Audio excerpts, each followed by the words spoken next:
자, 마지막으로 이 책 추천하는지 한번 물어보도록 하겠습니다. 먼저 이 책을 추천한 박건일 선생님. 네, 전 조건부 네. 추천이고요. 이 책은 이제 제가 뭐 처음에 추천할 때부터, 그러니까 읽자고 했을 때부터 이 책 자체가 막 좋은 책이다, 양서다, 대중적인 교양서이기 때문에 추천한다기보다는 제 이제 순전히 제 개인적인 관심사 때문에 같이 한번 읽어보자라고 얘기했던 것이고, 사실 또 우리 이 리액추 모임이 또 수년간 같이 이어온 지적 공동체이기도 하기 때문에 우리의 어떤 뭐 앞으로의 어떤 나아갈 방향과도 관련이 있고, 또 우리가 또 각자 소속되어 있는 그런 커뮤니티에서 좀 참고할 만한 게 있지 않을까 해서 같이 읽자고 한 거였어요. 그만큼 이게 어떤 보편적인 이야기라기보다는 어떤 지적인 공동체 혹은 공부를 계속하거나 어떤 독서에 관심이 있는 사람들에게 소구할 만한 내용이기 때문에 제가 이제 한번 읽어보자고 얘기했던 것이고요.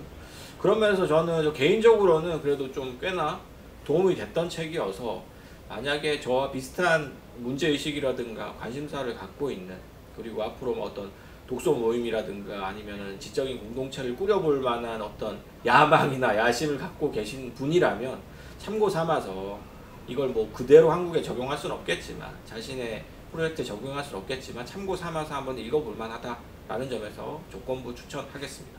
네, 박인 선생님. 네, 저는 그냥 추천하겠습니다. 네, 뭐 물론 조건이 있으면 더 좋죠.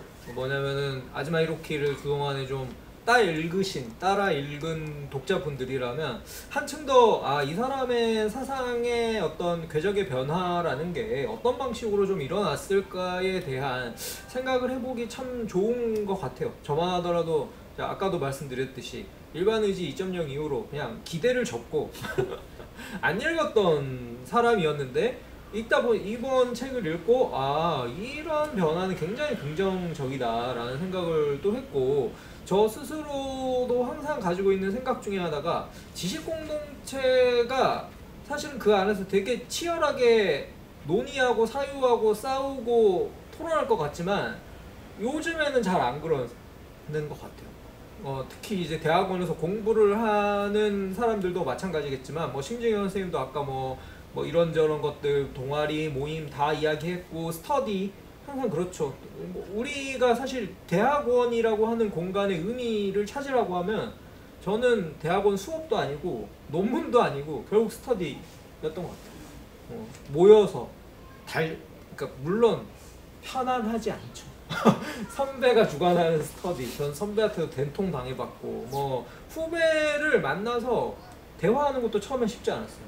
도대체 어떻게 커뮤니케이션 해야 되는 걸까? 얘랑 나랑 나이 차이 얼마 나지도 않는데 이런 방식으로 하나의 모임을 운영하고 함께 토론한다는 게 참 쉬운 일이 아니라는 거 자체를 배웠던 저의 대학원에서의 10여 년의 세월이 사실 그냥 제 대학원 생활 그 자체였던 거라는 생각이 들었을 때, 뭔가 이 지식이라고 하는 것들을 생산하고 유통하고 하는 이 모든 분야에 참여하고 있는 전문가라고 하는 사람들이 사실 우리가 지금 얼마나 그 지식이라고 하는 거에 충실할 만큼 이종적인 방식으로 이야기를 하고 다름을 인정하면서 그 이야기에 대한 자기 반성을 수행하고 있는가 라는 질문을 던졌을 때 참 이게 쉽지 않은 일이라고 하는 거를 이 사람은 누가 시켜서 한 것도 아니고 자발적으로 경영인으로서의 삽질을 해가면서 경험으로서 깨달은 책이라고 했을 때 전 약간 감동도 있었다 라는 생각을 해보면, 뭐 아즈마 히로키를 읽은 독자들에게도 좋지만 한 번쯤 지식이나 담론, 뭔가 자기만의 생각을 펼쳐나가고 싶은 사람들에게 좋은 참고점이 되는 책이라고 생각합니다. 네, 심진경 선생님. 저는 이제 이 책이 새로운 인문학자 모델을 제시하고 있는 것 같거든요. 그러니까 예전에 인문학자, 뭐 철학자 이렇게 하면 굉장히 막 골방에서 자기만의 그런 막 연구를 하고 막 책을 이만큼 막 한도 끝도 없이 책의 터널 안에서 숨어 들어가가지고 거기서 막 끊임없이 읽고 연구하고, 물론 이제 끊임없이 토론하기도 하고, 그 동종업계의 그런 연구자들과 그렇게 하는데, 이 사람은 시장 속으로 들어오잖아요, 그렇죠? 그래서 그러면서 뭔가 이제 인문학 책이 이제 어떤 한계에 부딪힌 것 같다는 생각이 들어요. 그러니까는 예전처럼 무슨 뭐 푸코의 이론이라든가 들레즈 이론이라든가 이런 것들을 소개하고 그런 게 아니라 그것이 얼마나 현실에서 실현 가능한지 이러한 것들을 끊임없이 좀 트라이 해보는 그 과정을 좀 다루고 있다. 그리고 저는 처음에 이제 읽었을 때 그 어쩌라고 사업한 거를 뭐 사업하다가 이럴 수도 있고 저럴 수도 있는 거지. 근데 이제 이게 보통의 사업가가 아니라 이제 인문학자, 그다음에 뭐 철학자, 저술가였던 사람이 이제 사업을 하는 거죠. 인문학 사업을 하는 거잖아요. 어떤 면에서 인문학, 철학, 그러니까 지식 사업을 하는 건데 이제 그러한 어떤 그 새로운 시장 속으로 걸어 들어온 이제 어떤 인문학자가 지금 어떻게 이 변화된 그러한 그 이 구조 속에서 이제 어떻게 이제 인문학을 할 것인가, 이제 이것이 이제 자신의 지적인 어떤 그런 능력을 과시하면서 그 우월감을 다른 사람들에게 이렇게 전파하면서 지식을 전파하는 그런 식의 입장이 아니라 자기도 또 지혜 관객이 되기도 하고, 그러니까 어떤 지식의 주체가 이제 좀 돼서 뭘 하는 그런 입장은 좀 아닌 게 아닌가. 그래서 그러한 변화들을 좀 이렇게 좀 살펴보고 싶다 하시는 분들은 읽으시면 좋을 것 같고, 또 이거 자체가 우리가 지금까지 보지 못했던 그런 인문학자의 어떤 그 시장 생존기를 다루고 있기 때문에 그 과정이 그렇게 또 되게 쉽게 재밌게 이렇게 쭉 서술되고 있거든요. 그래서 재밌다. 일단은 그렇게 막 그 읽는 게 어렵지 않다. 그러면서 중간중간에 아까 이제 오배송과 같은 그런 식의 어떤 표현을 통해서 개념을 통해서 그러한 어떤 철학적인 아우라 같은 것들을 여전히 조금은 가지고 있다. 그래서 이제 그런 것에 만족감을 느끼면서 읽으실 수 있을 것 같다. 추천? 네. 뭐 저는 조건부 추천입니다. 근데 뭐 왜 조건부 추천인지는 아까 박건일 선생님이 말씀하신 것과 동일한 이유고요.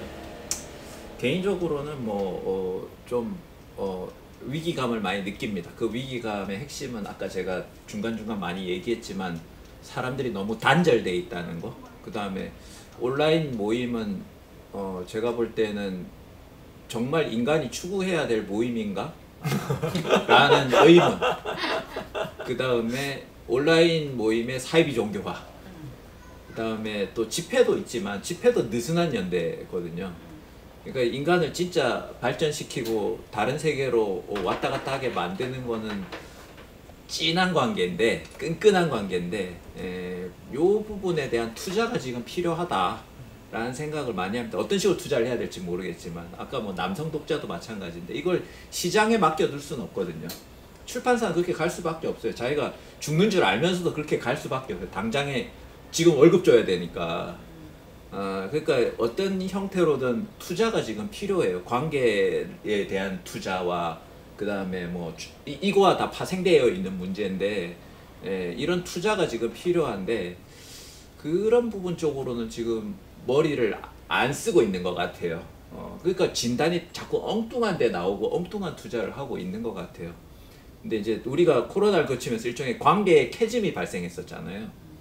그러니까 이제 새롭게 이제 관계를 다른 형식으로 바뀐 사회 구조에 맞게 다른 형식으로 관계를 이어나가야 되는데 그 부분에 대해서 지금 우리가 너무 관가하고 있는 게 아닌가. 근데 이 책은 이제 그거의 한 형태를 제시하고 있다는 측면에서는 또 의미가 있지 않나 그런 생각을 해봅니다. 네, 이상으로 지혜 관객 만들기에 대한 리뷰를 마치겠습니다. 그럼 다음에 다시 찾아오도록 하겠습니다. 감사합니다. 감사합니다. 감사합니다.